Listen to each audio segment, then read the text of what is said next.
강혜신의 오늘의 미국.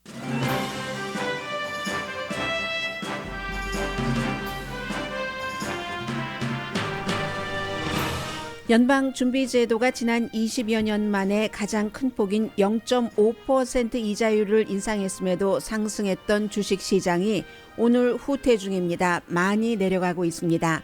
어제 상승 반응은 0.75% 인상이 아니어서 다행이라는 안도감 때문이었습니다. 오늘은 여전히 불안한 현실로 돌아온 하락 반응입니다. 전문가들은 금융시장의 미래는 우크라이나 전쟁 등 상대적인 불확실성이 있기 때문에 연방준비제도의 움직임도 달라질 가능성이 있다고 봅니다. 아시안 아메리칸 문화유산의 달을 맞아 NPR 방송은 아시아계 아메리칸에 대한 재조명을 하는 보도를 이어갑니다. 오늘은 아시안 아메리칸 모델 소수 인종으로 가두는 잘못된 인식들에 대해서 지적했습니다. 연방 대법원의 낙태법 판결 초안은 여전히 미국에서 가장 뜨거운 이슈입니다. 국제 앰네스티는 연방 대법원이 이대로 결정한다면 미국에 대한 인식이 손상되고 다른 나라의 나쁜 본보기가 될 것이라고 경고했습니다. 미국 기업이 낙태 이슈에 대한 입장을 밝히고 있고 소비자로부터 밝히라는 압박도 받고 있습니다. 많은 기업이 직원이 낙태가 합법인 다른 주로 가야 하는 경우 비용을 지원하는 등의 조치를 발표합니다.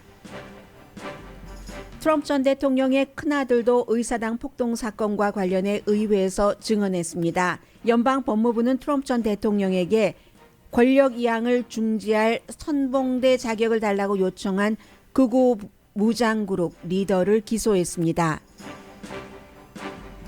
우크라이나가 러시아 사령관 공격에 성공하는 작전에 미국이 정보를 지원한 것으로 밝혀졌습니다. 프란치스코 교황은 러시아 정교회 총대주교에게 푸틴의 복사처럼 행동해서는 안 된다고 경고했습니다. 여러분 안녕하십니까? 오늘의 미국 강혜신입니다. 미국에서 이제 최근에 이자율이 오르고 이럴 때마다 부동산업을 하시는 분들 가장 큰 관심을 갖고 계시고요. 또 주식시장, 주식 전문가들뿐만이 아니라 이게 여러 가지를 시사하기 때문에 많은 그 시선을 그쪽으로 돌리고 있습니다. 그러나 이제 그런 것들도 있고 이도 저도 금방 집을 살 계획도 없으신 분이고 그런 경우에 크게 관련이 없다 하더라도 세계의 여러 가지 그 경제 추세이기 때문에요. 이 문제부터 오늘 짚고 넘어가겠습니다. 어제 예상했었던 그대로 연방준비제도는 0.5% 기준금리를 올렸습니다. 그런데도 주식시장 많이 올라갔었죠. 지금은 많이 내려갑니다. 제가 스튜디오로 들어오기 직전에 다우지수 같은 경우 어제 900포인트 이상 올랐는데 그보다 더 큰 폭으로 오늘 내려갔기 때문에 어제 올라갔던 것 다 없어져 버렸을 이럴 정도입니다. 지금부터 이제 그런 것들이 왜 그랬는가? 그리고 이제 앞으로 무엇이 올 것인가? 큰 그림은 어떤 정도로 경제에 대해서 마음을 잡고 있어야지 되는가 하는 부분을 전해드리겠습니다. 연방준비제도 다우지수 어제 900포인트 이상 상승되고 S&P 500 지수 거의 3% 둘 다 2020년 이후 최고의 날이었습니다. 나스닥도 3.2% 상승했기 때문에 4월 달에 주식시장 엄청나게 끔찍했잖아요. 그 이후에 하루의 랠리였는데 오늘 아침은 지금은 정말 별로입니다. 전부 빨간색인데요. 각 지수 그 세 개가 다 어느 정도인가. 제롬 파월 연준 의장이 한 번에 0.75%를 올리지 않고 다우지수 이게 웬일입니까? 오랜만에 1143.99, 1000 아래로 내려가고 있습니다. 나스닥 지수도 667.72포인트, S&P 500도 167.62포인트. 불과 한 10분 전보다도 굉장히 큰 폭 차이가 나는 정도로 내려갑니다. 어제 큰 폭으로 이보다는 좀 작았지만 큰 폭으로 올라갈 때는 6월과 7월에도 연방준비제도 의장이 0.5%씩 올릴 것을 시사를 했고 어제도 올렸지만 0.75%가 아니구나 하고 안심한 것이었습니다. 그런데도 어제 이상한 것 가운데 하나가 채권을 보유하고 있는 그 채권 그 포트폴리오는 곧 그 줄어들고 했거든요. 그래서 일부에서는 이미 어제는 그랬어도 이게 이제 뭐 여기서 멈추지 않을 수도 있다. 또 경제 상황 같은 것도 더 나빠질 수도 있다 하는 것을 짐작할 수는 있었습니다. 그리고 나서 연준 의장이 또 어제 2년 만에 처음으로 꼭 기자들에게보다도 국민들에게 말을 하는 것 같았습니다. 우리 연준이 이자율을 올리면서도 경제가 침체되지 않도록 할 수 있는 그런 그 소프트 랜딩을 할 충분한 그런 그 가능성이 높습니다라고 얘기를 하기는 했거든요. 그러면서 이제 바로 주식시장 굉장히 오름세였는데, 그리고 미국은 지금 경제도 과열됐고 노동시장 때문에 이 높은 이자율이 필요한 것도 사실입니다. 그런데 바로 하룻밤 자고 보니까 미래는, 경제라는 그 미래는 여전히 불확실하다 하는 것을 전문가들이 딱 그 인식을 하고 있는 겁니다. 인플레이션 우려도 여전하고, 그리고 이자율을 이렇게 높이면서 경기가 침체되지 않는 그 소프트 랜딩으로 간다 하는 연준 의장의 그 말을 이제는 희망으로 듣지 말로써 그 확신적으로 듣지 않는다는 그런 얘기입니다. 그래서 오늘 아침에 벤치마크인 S&P 500도 좀 전에 말씀드렸죠. 그 정도 수준으로 내려갔고, 나스닥 S&P 500도 지금 여전히 163.07포인트 마이너스가 되고 있고요. 기술주 중심의 나스닥도 오늘 그 4% 이상 하락했습니다. 그러나 물론 어제 오른 게 있기 때문에 상쇄되는 그런 형편이고, 다우지수 조금 전보단 조금 낮았네요. 1096. 나스닥은 여전히 643.24포인트. 어제 올라간 거 다 까먹었습니다. 이렇게 내려가고, 그러니까 이렇게 될 경우는 항상 달러는 올라가고 안전하게, 불안할 때는 10년 만기 국채 수익률은 올랐습니다. 뭐 5년 그 아래 뭐 7년 이런 것은 뭐 그렇지 않은데 10년 만기 정도는 괜찮고, 모기지 이자율이 다시 이제 상승을 해서 2009년 이후에 최고 수준입니다. 오늘 그 발표된 것 보니까 30년 고정 대출 이자율이 지난주에 5.1%였는데 지금 5.27%로 올랐습니다.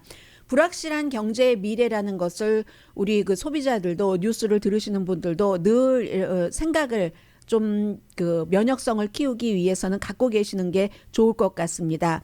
결국은 일부 투자가들은 다음 미팅에서는 연준 의장이 0.5%입니다. 6월 달에도 7월 달에도 이런 형태로 얘기를 했지만 더 그 높일 수는 있겠다. 당장은 아니더라도 조금 보겠죠. 0.5% 올려놓은 것의 효력을 보고 0.75%가 올해 안에 올 수도 있다라고 일부는 이미 예상을 하고 있는 겁니다. 그래서 0.75로 하려다가 지난주에 주식시장이 폭락을 했기 때문에 4월 말에 그래서 0.5%로 한 게 아니야? 집에 가면서 밤에 생각을 해본 거죠. 그리고 또 하나가 그 파월 의장이 여전히 인플레이션이 높다라고 얘기를 했고, 실제로 그렇습니다. 이렇게 올려서 당장 인플레이션이, 물가 인상폭이 연준이 원하는 2%까지 내려갈 리가 없다는 현실을 다시 한번 확신을 한 거죠. 인플레이션뿐만이 아닙니다. 지금 중국의 코비드-19, 우크라이나 전쟁 이런 것까지 경제적으로 너무나 큰 불확실성이 있기 때문에, 그리고 이 이자율 인상 자체로도 경기 침체 없습니다 하는데 그 말도 돼봐야지 하는 거죠. 그래서 이제 갑작스런 랠리는 있었지만 어제 고통이 앞에 있다 하는 것을 확인을 한 것입니다. 그리고 또 하나는 세계적인 것과도 연관이 되기 때문에 이 미국의 이자율 인상은 뭐 한국에서도 당연히 뭐 따라갈 수밖에 없는 상황이고요.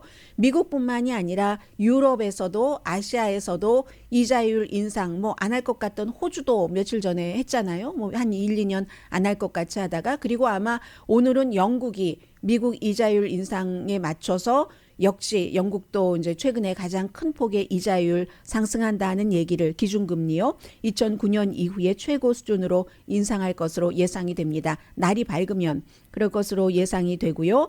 그리고 4월 달에 이 세계적인 주식시장 자체가 한 8%군요. 8% 경제 성장률 뭐 이런 여러 가지 때문에 8% 하락했습니다.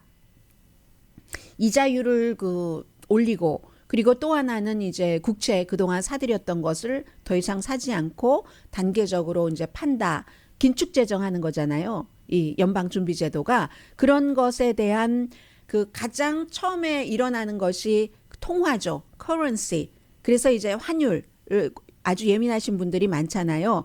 달러는 지난 1년 동안 7%가 상승했는데 이렇게 이자율을 올리니까 뭐 여러 가지 불안감 등등으로 달러에 대한 욕구가 늘어난 겁니다.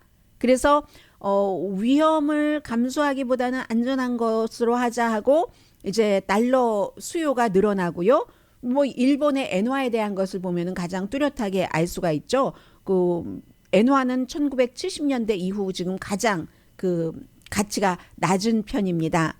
그리고 투자자들이 경제의 이런 새로운 환경, 인플레이션, 코비드-19 여전한 중국에서 그러면 공급망 문제가 있으니까는요. 노동력도 마찬가지고 우크라이나 전쟁 이런 것들 때문에 환경적인 것 때문에 걱정하느라고 위험 프리미엄이 증가합니다. 가격 예측이 어려울 때 이 증가하는 인플레이션 위험 프리미엄의 척도가 지금 1994년 이후에 최고랍니다. 이렇게 될 때 이제 세계에서도 예를 들어서 돈 같은 거, 빚을 갚는 것도 그렇고 빚을 빌리는 것도 그렇고 유럽의 두 국가의 예를 들자면 독일과 이태리가 이런 여러 가지 앞서 말씀드린 위험성 때문에 독일 정부와 이태리 정부가 10년 동안 이제 돈을 빌리기 위해서 지불해야 되는 그 액수에 큰 차이가 있습니다. 당연히 이태리가 더 많이 지불을 하겠죠.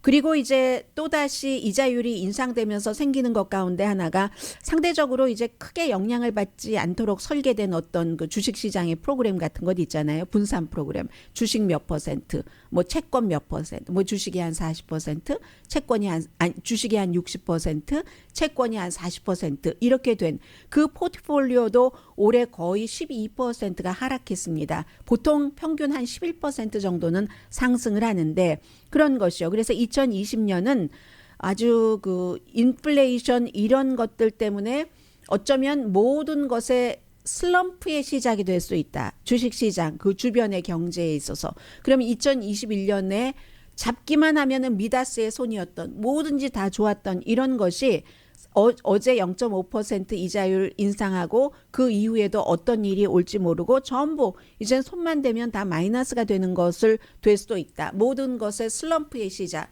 그렇게 되면은 연준도 어제는 0.75% 이자율 인상을 우리는 6월달, 7월달에도 심각하게 고려하지 않았습니다. 지금까지라고 얘기를 했지만 그건 어제의 기준으로 그런 것이고 또다시 이런 슬럼프도 어떻게 구해야지 되고 인플레이션도 또 잡히지 않고 하면은 또 바뀔 수도 있다는 겁니다. 이런 모든 그 유혹을 그런 그 입장을 바꾸는 유혹을 또다시 느낄 수도 있고요. 해서 결국 투자자들은 여전히 미국의 금리가 지금 2%라고 하지만 2.75%로 보는 사람도 있고 현재로서는 2.75%에서 3% 약간 넘는 수준이 될 것이야.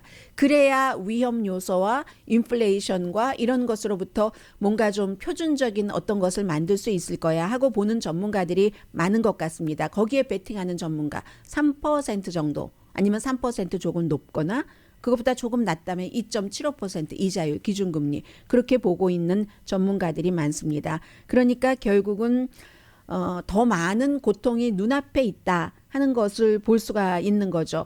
밀물과 썰물이 들어왔다 나갔다 하는 것이 아주 그 자연스럽게 된다는 거. 이러한 시속 게임이라고 우리가 전에는 많이 얘기를 했었잖아요. 시속 게임 내지는 밀물과 썰물은 하루에 한 번씩 들어왔다 나갔다 하잖아요. 앞으로도 주식시장을 포함한 이런 경제계에서 괜찮은 것 같으네. 아닌 것 같으네. 괜찮은 것 같으네. 아닌 것 같으네. 예, 상황이 반복된다고 하니까 항상 이럴 때는 최악의 시나리오에 대비한 그런 그 개인적인 여러 가지 계획도 세우는 게 최선이라는 것이 정석이죠.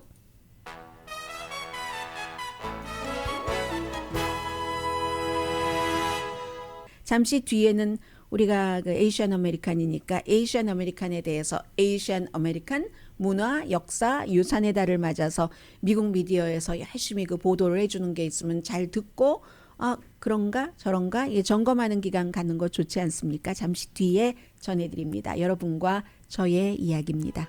라디오 서울 방송 오늘의 미국 듣고 계십니다. CNN 방송의 여론조사 결과가 발표가 됐는데 미국 사람들은 경제에 대해서 앞으로 좋은 뉴스가 나올 것이다 라고 생각하는 사람은 23%밖에 안 됩니다.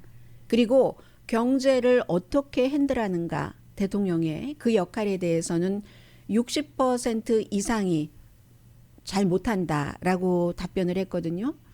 네, 뭐 그런 내용 전부 뭐 선거와도 연관이 있고 또 이제 그런 것에 더 많은 신경을 쓰느냐, 낙태 문제 이런 것으로 조금 더 실선이 분산되느냐 이런 것도 지켜봐야 될 건데 뭐니 해도 경제죠. 항상 역대 모든 뭐 선거라든가 대통령에 대한 지지도는 뭐 사회적인 이슈보다는 경제적인 이슈가 항상 뭐 공화당 대통령이건 민주당 대통령이건 아니면 대통령 후보이건 거기에 영향을 많이 받습니다.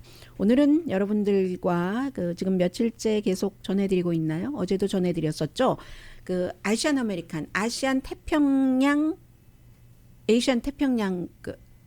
아시안 퍼시픽 아일랜드 이렇게 지금 얘기를 하죠. 인구 센서스에서는 Asian and Pacific 아일랜드로 구분을 합니다. 이 여러 가지 기원도 있고요. 오늘 그런 것들을 좀 알아보겠는데 아시안 태평양 문화와 유산의 달이기 때문에 그렇죠. 이번에는 올해는 리더들을 많이 키우는 여기에 이제 포커스를 두고 있는데 NPR 방송이 어디에 오늘은 그 포커스를 뒀냐면요. 아시안 아메리칸 하면은 지금도 굉장히 모범적인 이민자들이야 하는 것. 그래서 그 안에 에이시안들도 갇혀 있는데 우선 미국 사람들에게 에이시안 아메리칸에 대해서 얘기해봐라 하면 스마트하다, 그리고 열심히 일한다, 나이스하다 이런 좋은 얘기들을 많이 한답니다. 그리고 2차 대전 이후에 끊임없이 에이시안 아메리칸이 미국에서 어떻게 성공을 했는가 하는 신화와 마찬가지의 그 같은 내용들을 퍼뜨리고 있는데 그럼으로 인해서 미국에 무슨 인종차별이 있어 에이시안 아메리칸이 저렇게 잘하고 있는데 하면서 잘못된 그림을 그린다는 겁니다. 이게 에이시안 아메리칸에게도 나쁘고 그리고 이제 가장 가까이에는 흑인들에게 또 흑인들을 겨냥한 그 같은 신화를 정치인이나 사회적인 여러 가지 뭐 도구, 기구, 제도에서 이렇게 그려왔는데 몇 가지의 오해를 미스를 지적을 했습니다. 첫 번째, 아시아계 미국인은 단일 집단이다. 이건 우리는 에이시안 아메리칸들은 다 아는데 에이시안 아메리칸이 아닌 사람들은 뭐 그 사람이 그 사람처럼 보이고 그 문화가 그 문화처럼 보이고 어느 나라에 있느냐고 지도에서 어디냐고 찍어보라고 하면 못 찍잖아요. 최근까지 지금도 아마 예를 들어서 노스코리아 같은 국가 찍어보라 하면은 못 찍는 사람이 많을 겁니다. 그 아시아계 미국인은 단일 집단이 아니다. 에이시안 아메리칸은 지금 미국 전체 인구의 7% 정도는 되고요. 그런데 그 가운데서 뭐 150만 명 이상의 태평양 그 섬 퍼시픽 아일랜드 주민들도 있다는 거잖아요. 미크로네시아, 멜라네시아, 폴리네시아에서 온 사람들. 에이시안 아메리칸이라는 용어는 제일 먼저 캘리포니아주의 UC 버클리에서 시작됐대요. 1968년도에. 그때 되면은 정말 I have a dream 그리고 흑인들이 얼마나 많은 그런 여러 가지 무브먼트가 있었던 때입니까? UC 버클리에 다니던 에이시안 아메리칸 학생들이 우리의 정치적인 것, 사회적인 것, 우리의 뭐 권리도 찾아야지 되고 해서 그 학교에서부터 시작이 됐다는 거죠. 1968년 맞습니다. 학생들이 정치단체를 만들었대요. 그래서 그때는 이제 주로 코리안 아메리칸의 이민은 70년대 이후부터 활발했으니까 뭐 중국계, 일본계, 필리핀계가 많았었겠죠. 이 학생들을 통합을 해서 뭐 인정을 받기 위해서 UC 버클리 학생들도 터프한 게 있잖아요. 그렇게 했다는 겁니다.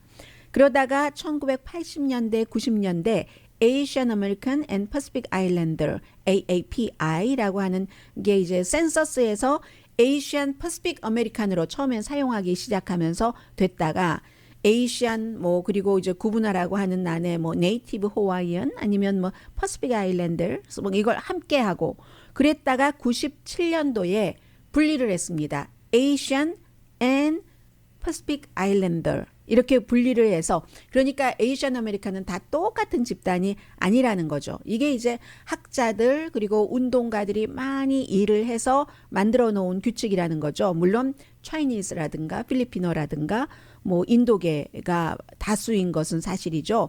그런데 이제 최근에는 2000년부터 2019년 사이에 그 에이시안 아메리칸 그 퍼시픽 아일랜더 인구가 2000년부터 2019년 사이에 20년 동안 81%가 늘어났답니다. 같은 기간 늘어난 걸 보면 요즘은 히스패닉계 많이 늘어나지만 히스패닉계가 두 번째예요. 70%, 네이티브 호와이언과 퍼시픽 아일랜드가 60%가 증가했습니다. 같은 기간 백인은 1% 인구 증가율입니다. 그렇기 때문에 세계에서 마찬가지예요. 일본도 뭐 단일민족 대단한 것처럼 얘기를 하는데 그래가지고는 인구 성장이 안 되기 때문에 안 되고 미국도 마찬가지고 이민을 받아들이지 않았으면 됐겠습니까? 한국도 마찬가지죠. 지금 일부 뭐 한국의 뭐 지방선거에 나가는 아주 유명한 정치인이 뭐 외국인에게는 투표권을 주지 않는다라고 하는데 그거 굉장히 후퇴하는 거죠. 한국도 인구가 없는데 늘려야지 되는데 그래서 백인의 인구가 1% 증가하고 그로 인해서 로스앤젤레스 시장 선거에서도 그렇고 중간 선거에서도 그렇고 에이시안이 스윙보러가 되는 경우도 있고 LA 시장 선거에도 상당히 그게 일리가 있는 얘기고요. 물론 히스패닉 표가 굉장히 중요합니다만은 이런 형태입니다. 이 백인들의 인구가 늘어나지 않기 때문에 두 번째 에이시안 아메리칸 퍼시픽 아일랜드에 관한 신화 내지는 잘못된 오해 같은 것은 에이시안 아메리칸은 고소득층이다. 교육도 굉장히 많이 받았다 하는데 평균 중간소득은 1년에 가정당 7만 8천 달러 전국 평균보다 높은 건 사실입니다. 6만 6천 달러니까요. 그러나 에이시안계는 어떤 국가 출신이냐에 따라서 상당히 차이가 있고 국가별 그리고 이 국가별 차이라고 하기보다는 오히려 교육에 따라서 차이가 있다고 지적을 합니다. 인도계가 제일 많이 돈을 벌어요. 에이시안 아메리칸 가운데서 가정당 연수입이 12만 7천 달러. 뭐 주로 실리콘밸리에서도 많이 일하고 하잖아요. 대만계도 마찬가지고 교육열도 굉장히 높고 그에 비해서 버마계가 에이시안 아메리칸 미국 이민자 가운데서는 연수입이 가정당 4만 6천 달러로 가장 작습니다. 퓨 리서치사가 2018년도에 조사를 해봤더니 경제적으로 에이시안 아메리칸이 가장 분리가 되는 인종이라는 겁니다. 예를 들어 히스패닉, 라티노, 뭐 주변 나라들에서 온 사람들 비교해보면 수입에 큰 차이가 없는데 에이시안 아메리칸은 그 이유는 교육의 차이 이런 것들 때문에 그래서 상위 10위의 상위 제일 위에 그런 그 에이시안 아메리칸의 수입과 하위 그 제일 아래 10%의 그런 그 소득을 비교를 해보면 굉장히 그 차이가 많이 난다는 것이요. 그리고 세 번째, 에이시안 아메리칸들은 전부 올바른 방법으로 이민 왔다. 불법 체류자냐 아니냐를 묻는 겁니다. 그렇지 않다 하는 얘기를 하는 거죠. 뭐 난민으로 온 사람들도 많고요. 이민정책연구소에 따르면 지금 이제 미국의 그 서류 미비자 불법 체류자가 1,100만 명 정도 되는데 그 가운데서 14%가 에이시안 아메리칸이라는 얘기입니다.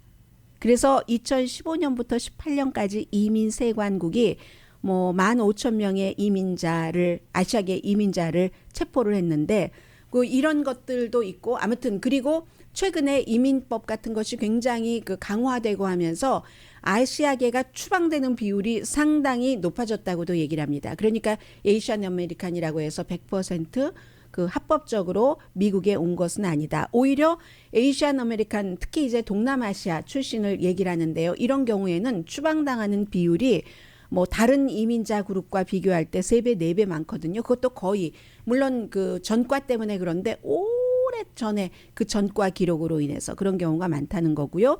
네 번째는 에이시안 아메리칸들은 시스템적으로 차별을 덜 받는다. 이것도 오해, 신화라는 얘기인데요. 팬데믹이 시작되고 나서 말씀드리지 않아도 우리는 너무나 잘 알고 있습니다. 혐오 범죄, 폭력이 많이 늘어났는데 4월 달에 퓨 리서치사가 조사를 해봤더니 32%의 에이시안 아메리칸 그 미국 성인이 어느 소수 인종보다도 내가 지금 이 소수 인종이라는 에이시안 아메리칸이라는 이유 때문에 신체적으로 아니면 언어로라도 그 폭력을 당하지 않을까 두려워하는 그런 마음이 있었다고 답했답니다.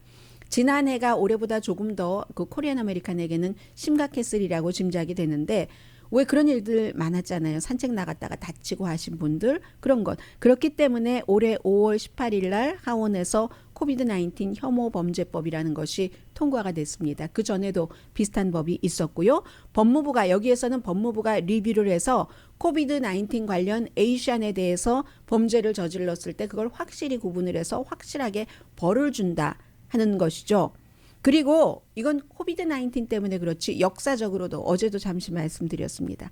미국이라는 국가와 에이시안 아메리칸의 출신 국가와 긴장이 있을 때 미국 내에서 굉장히 많은 차별을 받았다는 거죠. 그래서 에이시안 아메리칸들이 차별을 덜 받는 이민자다 하는 것은 아니다 하는 거고요. 마지막으로 에이시안 아메리칸들은 리더십 포지션에서 아주 공정하게 대표를 하고 있다. 그 리더십 포지션이라는 게 정치, 언론, 또 뭐가 있나요? 기업, 기타 등등.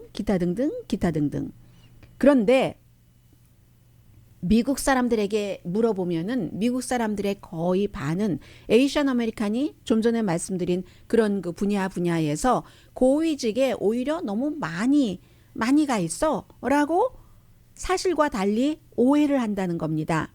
최근에 물론 파워가 강해지고 있긴 하죠. 그런데 인구가 전체 인구의 한 7% 정도 되는데 뭐 그 정치력은 어떻습니까? 뉴욕이라든가 아니면 캘리포니아 주 정부에도 이게 그 높은 고위직에 에이시안 아메리칸이 7% 됩니까? 안 되죠. 이름을 찾아봐야지 될 그럴 정도잖아요. 그래서 1960년대 이후에 UC 버클리 학생들이 우리 에이시안 아메리칸들 하면서 열심히 싸우면서 그때부터 시작이 돼서 많이 하려고는 했는데 이게 결실이 잘 안 나오고 있다는 얘기입니다. 미국 사람들에게 물어봤더니 92%의 미국인이 나 아시안 아메리칸 친구 갖는 거 편하네. 그렇죠. 나이스하죠. 그리고 또 뭐 있죠. 열심히 일한다고 하고 또 하나가 제일 앞에 스마트 한다고 하고 하는데 그 친구를 왜 마다하겠습니까? 85%는 보스 나의 그 위 상사로서도 괜찮아라고 생각을 하고 73%는 글쎄요. 대통령으로서도 때좋게 막상 투표할 때 봐야지 아는 문제지만 이건 약간 이중성이 있는 겁니다.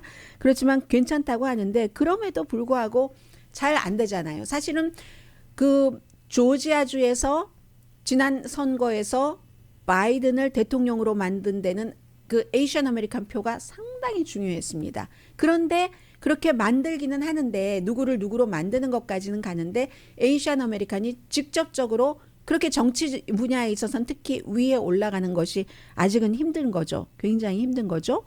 최근에 많이 출마하기는 합니다. 2018년 이후에도 그런 것들이 많이 늘어나긴 하죠. 자, 이 같은 내용이고 역시 오늘 전해드린 것도 NPR 방송이 보도를 했고 NPR 방송의 보도는 비영리 단체인 그 미국인을 변화시키기 위한 아시아계 연합 Asian American to Unite for Change 변화를 위한 에이시안 아메리칸 연합과 또 에이시안 아메리칸 파운데이션 에이시안 아메리칸 재단이 공동으로 쭉 그 데이터를 수집을 해서 한 거고요. 그리고 어제 말씀드린 것처럼 같은 그 재단에서 연구하고 발표하고 한 것에 따르면 에이시안 아메리칸들은 미국보다 그들의 나라에 더 충성을 해 하는 게 지난해 20%에서 올해 33%.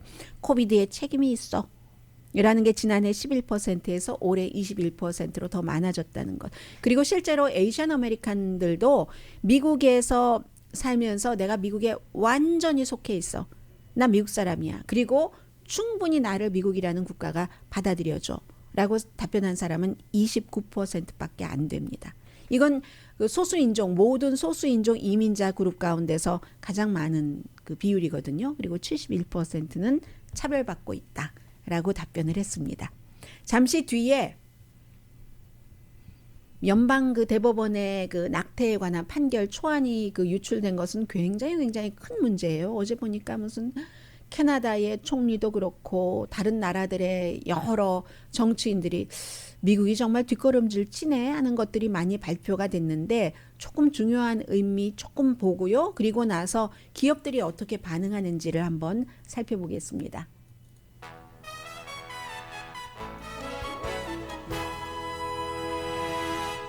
라디오 서울 방송 오늘의 미국 듣고 계십니다. 6월 말이나 7월 달에 이제 연방 대법원에서 미시시피에 뭐 15주 넘으면 낙태하지 못하는 이제 이것을 판결함으로 인해서 결국은 주 정부에게 낙태권을 주면 미국의 반이 조금 넘는 주에서 낙태가 금지되게 되는 이 이슈에 대해서 여론과 연방 대법원의 그 현재의 상황은 반대입니다. 여론은 대체적으로 50% 이상, 뭐 60%까지 거의 60%까지는 지금 현재의 이 낙태권을 보장하는 연방법이 있어야지 된다는 것을 지지한다는 겁니다. 뭐 많은 곳에서 여론조사를 하고 있는데요. 이 여론조사 결과는 워싱턴 포스트와 ABC가 공동으로 여론조사를 했는데 그게 지지하는 사람이 현재의 법 상태를 54%, 반대하는 사람이 28%니까 2대 1인 거죠. 의견 없음이 18%입니다. 그런데 이걸 조금 그 여론조사에서 자세히 물어보면은요, 낙태 그 권리, 낙태를 할 수 있도록 접근하는 이런 걸 어떻게 해야지 됩니까? 라고 물어보면 58%는 거의 모든 케이스의 낙태는 합법화돼야지 되고, 그리고 70%는 아니 낙태하는 결정을 여성과 그 여성의 의사가 서로 의논해서 해야지 라고 답변을 합니다. 법으로 규제해야지 된다는 사람은 2%밖에 안 되거든요. 그리고 심지어 뭐 6주일 넘으면 안 된다. 텍사스죠. 여기에 반대하는 사람은 58%. 그리고 그런데 그런 주에서조차도 우리 주에서 그런 일이 있는 줄 몰랐어요 하는 사람이 거의 반 정도가 되거든요. 그래서 기본적으로는 낙태에 대해서는 개인의 권리다. 그리고 현재의 뭐 기본적으로 보장하는 미국은 24주일까지가 대체적으로 되지만 그렇게 되는 것이라고 생각을 하시면 되겠습니다. 그런데 이게 어제도 말씀드린 것처럼 지역에 따라서 막 차이가 있기 때문에요. 뭐 어떤 경우는 또 말하기를 꺼려하고 생각하기도 꺼려하고 왜냐하면 그런 기억이 있는 사람도 있고 또 뭔가 너무나 개인적인 것이기 때문에 미국 사람들 미국 여성 4명 가운데 1명이 평생 살아가는 동안 한 번은 낙태를 한다고 하거든요. 25%잖아요. 그런 걸 말하기가 그렇게 편안하진 않겠죠. 그래서 이 여론조사 결과가 완전하게 그 사람들의 그 마음과 일치된다. 분명한 그림을 보여준다라고 볼 수는 없고요. 기본적으로는 사실은 낙태를 금지하려는 그런 시도는 수십 년 동안 있어 왔습니다. 공화당과 또 그 기독교계를 바탕으로 해서 그렇기 때문에 항상 연방 판사를 지명하고 임명하고 할 때 낙태에 반대하는 사람을 굉장히 그 추구를 했었던 거죠. 종교인들 그리고 우파 또 뭐 락펠러 공화당원 보통 턱시도 입고 하는 그런 공화당원 얘기를 하잖아요. 또 트럼프 전 대통령의 지지자 그런 것입니다. 그래서 이런 그룹에서는 바이든 대통령에 대한 신뢰도 물어보면 11%만 그 사람 믿는다라고 얘기를 한다는 거거든요. 공공종교연구소의 여론조사 결과에 따르면 그렇습니다. 그리고 이런 사람들은요. 보통 사람들보다 훨씬 많은 2배 정도가 음모론을 믿고 있습니다.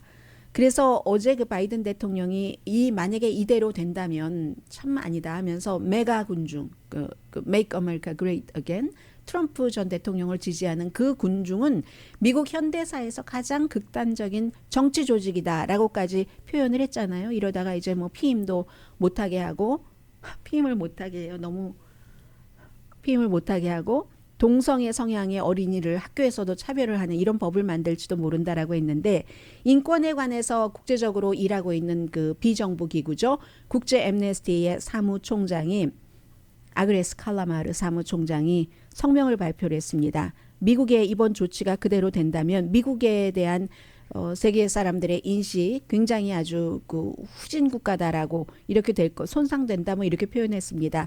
그리고 다른 정부와 뭐 반인권 단체가 여성 또 소녀 뭐 기타 여러 그 임신 가능한 사람들의 권리를 박탈하기 위해서 아주 전 세계에서 이런 바람이 불 수 있는 끔찍한 본보기가 될 것이다. 나쁜 본보기가 될 것이다.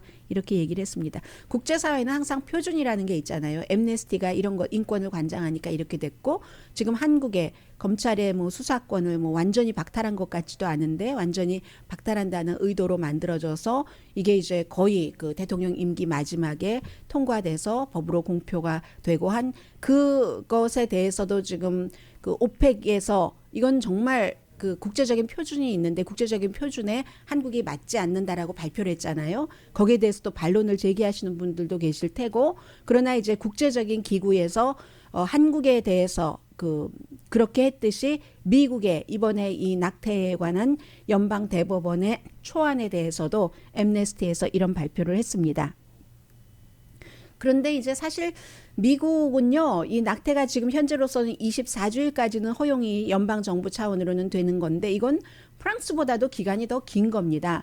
낙태를 허용하는 국가 중에서 20개월 이후에 허용하는 국가는 뭐 10개가 안 되거든요. 한 7개 국가인가 그 정도밖에 안 됩니다. 그렇지만 전반적으로는 카톨릭 국가에서도 카톨릭 신자가 뭐 거의 전부인 국가에서도 낙태에 대해서 미국처럼 이렇게 그 국가적으로 막는다가 아니라 반대로 허용을 한다로 많이 나가죠. 아일랜드도 카톨릭 국가잖아요. 2019년도에 낙태 합법화했고 아르헨티나 2020년, 멕시코 지난해에 그 낙태를 범죄로 하는 것을 범죄로 안 하기로 했고요. 콜롬비아 대법원도 임신 24주일까지 미국과 같네요. 낙태를 합법화한 거죠.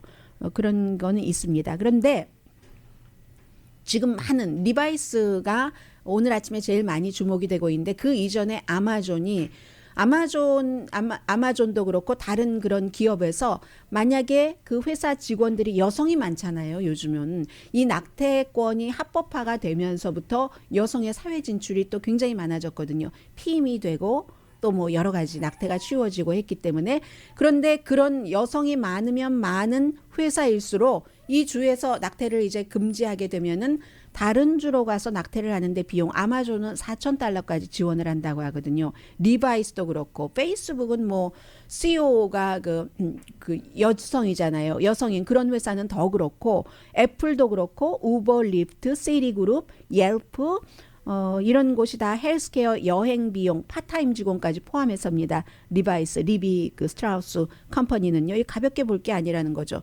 세계적으로 뭐 여성 직원이 58% 있다. 직원과 가족을 보호해야지 된다. 물론 매치해주는 이런 서로 만나게 해주는 이런 사이트 회사는 당연하고요. 그에 비해서 아직 말하지 않고 있는 회사들이 있습니다. 월마트, 디즈니, 또 무슨 JP 모건 체이스 또 파타고니아 그 뭐죠? 야외 운동복 파는 가장 얇은 뭐 접으면 요만큼밖에 안 된다는 크로거 이런 회사들은 아직까지 라운드 테이블 이런 데는 거부했는데 점차로 또 소비자들이 압박을 넣으면은 할 수도 있는 것이고요. 해서 소비자가 점점 더 그 브랜드를 선택을 할 때 하나가 아니니까 이왕이면 나랑 맞는 것을 선택해서 이런 일들이 일어난 거고요. 아무튼 노동에 참여하는 여성의 비율이 높으니까 소비자의 그 같은 사회적인 것에 어떠한 의견을 표시해야 하는 압박도 압박이지만 그보다는 더 사업적으로 여성이 많은 회사에서는 이런 것을 고려할 수밖에 없는 거죠.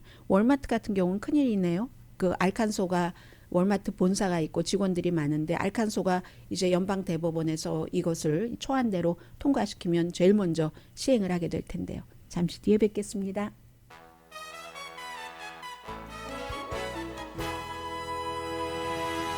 라디오 서울 방송 오늘의 미국 듣고 계십니다.